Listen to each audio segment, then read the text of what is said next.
नमस्कार दोस्तों, मैं अंकुर उपाध्याय स्वागत करता हूं आप सभी का एक बार फिर से अपनी नई वीडियो में। दोस्तों यहाँ पे आप सभी के साथ बात करने वाला हूं बहुचर्चित स्टॉक NSDL के बारे में। रिसेंटली लिस्टेड कंपनी है, बहुत ही शानदार पैसा बनाया इसने। लिस्टिंग पे नहीं बनाया, लिस्टिंग पे 13% गेन्स के साथ ही लिस्ट हुआ था। लिस्टिंग से लेकर डे हाई तक आपके साथ मैंने इस स्टॉक पे अपना ओपिनियन, व्यू, फाइनेंशियल्स, वैल्यूएशन सब शेयर करें और भगवान के आशीर्वाद से एग्जैक्टली चीजें ठीक शेयर करी। ये मार्केट में बहुत ही रेयर होता है कि आप टाइमिंग भी कर जाओ। हमने टाइमिंग भी कर दी इस स्टॉक पे। मुझे अच्छे से याद है जिस दिन इस स्टॉक ने अपना day high, life high hit करा था 1400 प्लस का, उसी दिन मैंने आप सभी के साथ शेयर किया था कि NSDL का शेयर ओवर वैल्यू हो गया है। अब इस शेयर में 1 रुपए भी लगाना नहीं चाहिए। मतलब ऐसा तो नहीं बोला था 1 रुपए भी नहीं लगाना चाहिए, बोला था कि निवेश के लिए वैल्यूएशंस थोड़े महंगे हो गए हैं। और मैंने कंपैरिजन भी किया था CDSL और NSDL में, जहां पे CDSL बहुत NSDL के कंपैरिजन में बड़ी है, वो 66 के पीई पे है, और NSDL जो उसके सामने काफी छोटी है वो 80 के पीई पे है। ये रीजनेबल है ही नहीं। नो डाउट अभी ये नया नया आया है बाजार में, लोगों का इंटरेस्ट जग रहा है, पैसा बन रहा है, तो लोग पैसा लगा रहे हैं और वो बाइंग इस स्टॉक को ऊपर खींच रही है। और मैंने इस इक्वेशन को भी आपके साथ समझाया था कि शेयर बाजार में शेयर 2 तरीके से चलता है, एक पैसे के दम पर, एक फाइनेंशियल्स के दम पर। पैसे के दम पर बिल्कुल शॉर्ट टर्म में चल पाता है और फाइनेंशियल्स के दम पर लॉन्ग टर्म चलता है। अगर केवल और केवल फाइनेंशियल्स के दम पर ही शेयर चलता तो ये जो मैनिपुलेशन के केसेस होते हैं पेनी स्टॉक में, जो पंप और डंप होता है, क्या वो हो पाता? नहीं। वो पैसे के दम पर सब कुछ हो जाता है। कंपनी तो बहुत सारी एग्जिस्ट ही नहीं करती, शेल कंपनियां होती हैं, लेकिन उन कंपनियों को बाजार में उतार कर, लिस्ट कराकर, उनमें खुद ही सौदा कर करके मोटा पैसा छाप लेते हैं पंप डंप करके, और रिटेल ट्रैप हो जाता है। क्योंकि फाइनेंशियल नहीं है तो ऊपर जाके नीचे तो आना ही आना है शेयर, लेकिन बाइंग इतनी करते हैं कि वो धीरे धीरे ऊपर जा रहा होता है, सबके फोकस में आता है, लोग खरीदने लगते हैं और फिर फंस जाते हैं। NSDL के केस में क्या था कि वैल्यूएशन थोड़े से महंगे हो गए थे। कंपनी तो बहुत ही शानदार है, आज भी मैं कह रहा हूँ, बहुत ही दमदार प्यारी कंपनी है, लेकिन हर चीज सिर्फ फाइनेंशियल नहीं, वैल्यूएशन भी होते हैं। कल इस कंपनी के नतीजे आए दोस्तों।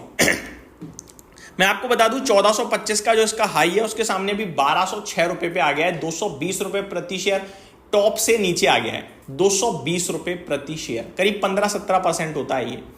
और जिस कंपनी का मार्केट कैप करीब मैं बताना चाहूंगा 28,000 करोड़ के समथिंग पहुंच गया था, अभी 25,700 करोड़ है। ठीक है जी। अब आप सभी के साथ पहले रिजल्ट शेयर करता हूं जो कि कमजोर थे। जी हाँ, नंबर्स की बात करी जाए तो प्रॉफिट तो कंपनी का बढ़कर आया है, लेकिन रेवेन्यू नहीं बढ़ा, टॉप लाइन नहीं बढ़ा। तो ये चीज क्लियरली दर्शा रही है कि नंबर्स में वीकनेस थी। और CDSL के केस में भी हमने देखा था नंबर्स थोड़े से हल्के थे। अगर बात करूं NSDL के बारे में तो प्रॉफिट की बात करें 90 करोड़ का मुनाफा कंपनी ने पोस्ट करा इस क्वार्टर, जून क्वार्टर में, जो कि क्वार्टर ऑन क्वार्टर अगर आप देखोगे तो 83 करोड़ से बढ़कर आया, तो 9% के करीब का जंप था, अच्छा था। और ईयर ऑन ईयर बेसिस पे 78 करोड़ से 90 करोड़ पे प्रॉफिट हुआ, तो ये भी अच्छा था। वहीं रेवेन्यू की बात करें तो साल दर साल 337 करोड़ से घटकर 312 करोड़ पे रह गया, और क्वार्टर ऑन क्वार्टर 364 करोड़ से 312 करोड़ रह गया, तो काफी वीक था। मुनाफा इसलिए बढ़कर आया है कंपनी का क्योंकि मार्जिन्स में इंप्रूवमेंट है, 25% से 30% हो गए मार्जिन्स।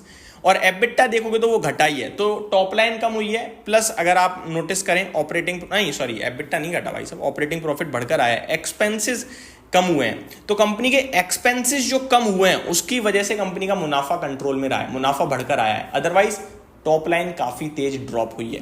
तो ये नंबर्स वीक थे और बाजार ने उस पर वैसा ही रिएक्ट किया। सवाल अब ये उठता है कि यहां से क्या करें? जो हो गया सो हो गया। इस कंपनी का करंटली 78 का पीई है, अभी भी महंगा है। जी हाँ, ये स्टॉक कल को 1300 हो जाए कोई बड़ी बात नहीं है। मेरे को आप लोग कल कमेंट कर सकते हो भाई कल तो NSDL पे आप ये बोल लेते, आप 1300 हो गया, लो 100 रुपए बढ़ गया, वो हो सकता है, वो कोई रोक ही नहीं सकता, क्योंकि स्टॉक नया नया बाजार में उतरा है, बड़े लोगों के निशाने पे है। अब बड़े लोग ऊपर से प्रॉफिट बुक कर रहे हैं, लेकिन शायद एक बार नीचे से दोबारा उछाल दें, पॉसिबिलिटीज हैं, तो उसको मैं इग्नोर नहीं कर रहा। लेकिन अगर आप बात करो कि मैं तो भैया लेके भूलने वाला व्यक्ति हूं, तो ये भाव नहीं है लेके भूलने वाला भाव। देखो ही मत, पीई रेशो देखो बस। आज की डेट में 78 का पीई दिख रहा है मुझे, नहीं लेना। CDSL का जो भी वैल्यूएशन है उससे 15-20 के पीई नीचे मिल रहा है ये स्टॉक तो लूंगा, वरना CDSL पे ध्यान दूंगा, बात ही खत्म। तो ये आपको व्यू बनाना है। बाकी इस स्टॉक के लेवल्स के हिसाब से मुझे लगता है ये स्टॉक आपके लिए अभी ऊपर से भी कहीं ना कहीं नीचे आ रहा है और टेक्निकली भी शायद 2 दिन इसने एक शूटिंग स्टार बनाया है 2 दिन पीछे, मैं आपको बता दूं नीचे आ रहा है। पहला लेवल है जो ये टेस्ट कर सकता है 1140 है और 1140 के नीचे जैसे ही निकलेगा ये, मेरे को लगता है इसमें सीधे सीधे जगह खुलेगी अराउंड 1000 रुपए तक की, और 1050 पे इसमें वैल्यू है, वहां पे आप निवेश के मौके ढूंढ सकते हैं क्योंकि कंपनी तो एट द एंड बहुत अच्छी है यार फाइनेंशियल टर्म्स पे। तो वो एक अलग केस है कि लॉन्ग टर्म के लिए NSDL 1000 रुपए पे तुरंत लेने के मौके बनेंगे, और जिन्होंने IPO में पैसा लगाया प्रॉफिट बन रहा है वो हल्का फुल्का बुक कर सकते हैं और नीचे में दोबारा आप इन्वेस्टमेंट के हिसाब से इसको लेके बैठ सकते हैं। तो ये मेरी तरफ से पूरी अपडेट थी, उम्मीद करता हूँ डिटेल्स पसंद आई होंगी। Thank you so much for watching this video, have a great day guys.